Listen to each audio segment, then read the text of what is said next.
Vous l'ignorez peut-être, mais utiliser la mauvaise huile en cuisant peut être dangereux.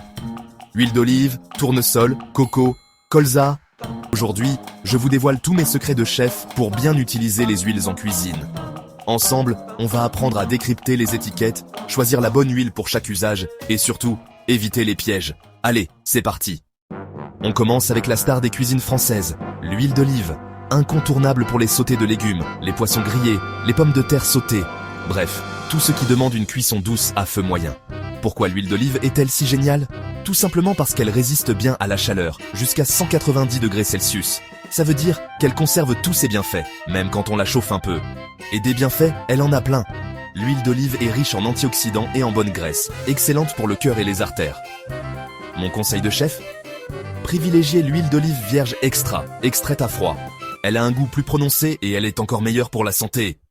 Envie de frites croustillantes, de beignets dorés ou de poulet frit? Là, on passe à la vitesse supérieure avec les fritures. Et qui dit friture, dit température élevée. Pour ça, on oublie l'huile d'olive et on opte pour des huiles raffinées, comme l'huile de tournesol ou l'huile d'arachide. Pourquoi? Parce qu'elles supportent des températures beaucoup plus élevées, jusqu'à 230 degrés Celsius. Le secret? Elles ont été raffinées, ce qui veut dire qu'on a retiré une partie de leurs impuretés. Résultat, elles sont plus stables à la cuisson et ne dégagent pas de substances nocives. Par contre, attention, même si elles sont parfaites pour frire, n'abusez pas des fritures.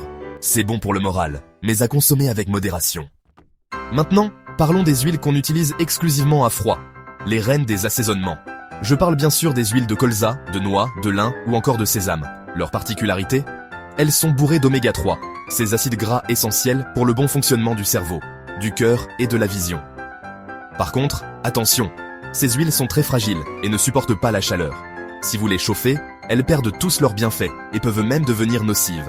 Alors, on les garde précieusement pour les salades, les vinaigrettes, les marinades ou pour ajouter une touche finale à vos plats froids.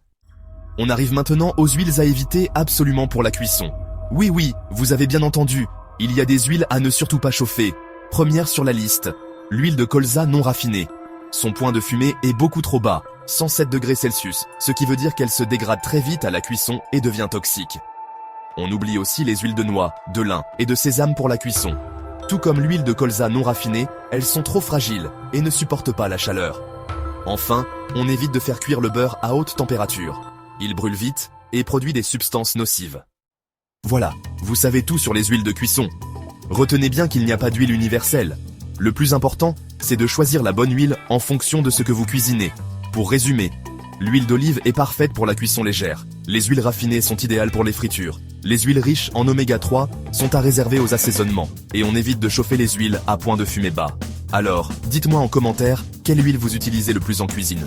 Vous faisiez les bons choix? N'hésitez pas à partager cette vidéo autour de vous pour éviter les erreurs. Et abonnez-vous pour encore plus de conseils santé et nutrition. On se retrouve très vite pour de nouvelles recettes gourmandes et saines. À bientôt.